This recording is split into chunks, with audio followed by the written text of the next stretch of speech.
Pernahkah kamu merasa cemas setiap melihat saldo, padahal kebutuhan masih tercukupi? Inilah yang jarang disadari banyak orang. Uang bukan cuma soal angka, tapi soal perasaan. Ada yang tidur tidak nyenyak hanya karena memikirkan uang, meski besok masih bisa makan. Ketika uang mulai menguasai pikiran, hati jadi lelah tanpa sebab yang jelas. Cerita ini bukan tentang kaya atau miskin, tapi tentang bagaimana perasaan kita sering kalah oleh pikiran sendiri.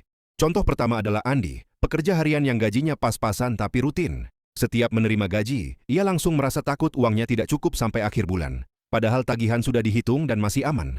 Rasa takut itu muncul bukan karena kekurangan, tapi karena trauma masa lalu saat pernah benar-benar kehabisan uang.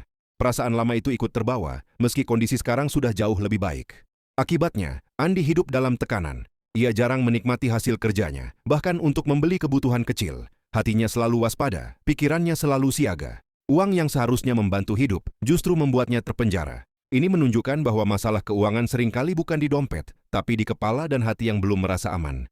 Contoh kedua adalah Sari, ibu rumah tangga dengan suami berpenghasilan cukup. Setiap belanja, ia merasa bersalah, takut dianggap boros. Padahal yang dibeli adalah kebutuhan keluarga. Perasaan bersalah itu muncul karena ia sering membandingkan hidupnya dengan orang lain dan takut dinilai. Uang baginya bukan alat bantu, tapi sumber kecemasan yang terus menghantui. Cara menyelesaikan masalah Andi dan Sari bukan dengan menambah uang, tapi dengan menata perasaan. Andi perlu belajar membedakan masa lalu dan kondisi sekarang, sementara Sari perlu menyadari bahwa memenuhi kebutuhan bukanlah kesalahan. Mencatat pengeluaran, berbicara jujur dengan diri sendiri, dan berhenti membandingkan hidup adalah langkah kecil yang menenangkan.